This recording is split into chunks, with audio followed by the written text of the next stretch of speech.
BJP को किससे नुकसान?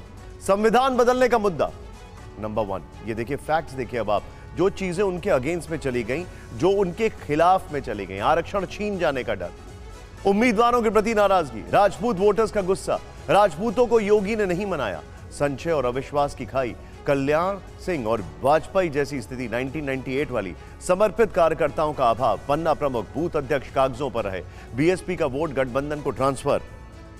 सीधे मैं चलूंगा, मेरे साथ इस वक्त पंकज जी मौजूद है। पंकज जी, देश के प्रधानमंत्री करीब 1.5 लाख के मार्जिन से जीतते हैं, रक्षा मंत्री 70,000 के मार्जिन से, पंकज चौधरी एमओएस वो जीतते हैं, उनका मार्जिन जो था 3.5 लाख से घटकर 35,000 हो गया। अनुप्रिया जी करीब 46,000 के मार्जिन से जीतती हैं। सिर्फ एसपी सिंह बघेल को छोड़ दीजिए, ये बड़े बड़े नेता हैं बीजेपी के जो स्टॉलवर्ड्स हैं। पंकज जी, ये हालात, ये स्थिति, मतलब ये वो लोग हैं जो आइकन्स हैं। सचिन तेंदुलकर की अगर बात करें, राहुल द्रविड़ की, सौरव गांगुली की अगर बात करें, अगर ये किसी वनडे इंटरनेशनल मैच में 40-45 रन बनाते हैं तो लोग बहुत ज्यादा वो नहीं करते हैं, बोलते हैं हाँ ठीक है, अच्छा खेला है, ठीक ठाक खेला है। ये हुआ क्या?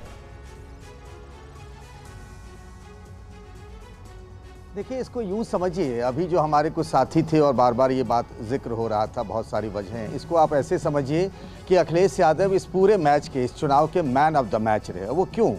ये जो डबल डोज है ना वैक्सीन का, एक जो डोज था वो अखिलेश यादव का अपना एक सोशल इंजीनियरिंग था, वो लगातार प्रयोग करते रहे हैं। इस बार उन्होंने कोई किसी के साथ गठबंधन नहीं किया, छोटी मोटी पार्टियां कुछ नहीं, कांग्रेस के साथ गठबंधन किया और पिछड़ी जाति के और दलितों में पासी और जाटव समुदाय के लोगों को खूब प्रतिनिधित्व दिया, यानी कि खूब टिकट दिए। 10 तो कुर्मी पटेल के थे, 7 सैनी शाक्य के थे, 7 आपको पासी समाज के थे। उन्होंने सोशल इंजीनियरिंग किया। ये जो कहा जा रहा है कि बीजेपी के उम्मीदवार हार गए, तो यही बीजेपी के उम्मीदवार तो 14 में भी थे, 19 में भी थे, लेकिन इस बार हालात इसीलिए बदल गए कि इस बार राष्ट्रीय मुद्दे नहीं चल पा रहे थे, वो हिंदुत्व का वो ज्वार नहीं था। तो क्या हुआ, राष्ट्रीयता और बड़े मुद्दों की जगह पर लोकल इशूज आ गए।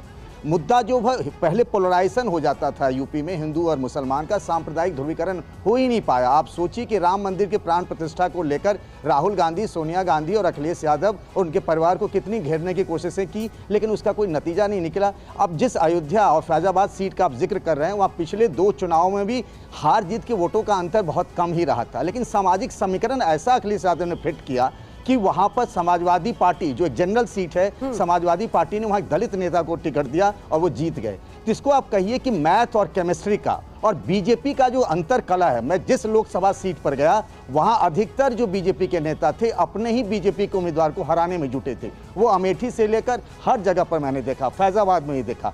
तो इसको मैं दूसरा वैक्सीन कह रहा हूं कि बीजेपी की अपनी कमियां और दूसरा अखिलेश यादव का सोशल इंजीनियरिंग और अपने मुद्दों पर बने रहना, जिसमें पेपर लीक से लेकर के सरकारी नौकरी तक की बात की जा रही है। बड़ी बात आप कह रहे हैं पंकज जी, कुल मिलाकर ना हिंदुत्व चला ना राष्ट्रवाद चला, वो मुद्दे चले जिनको लेकर लगातार बात की जा रही थी, महंगाई हो, बेरोजगारी हो या फिर अखिलेश यादव की सोशल इंजीनियरिंग।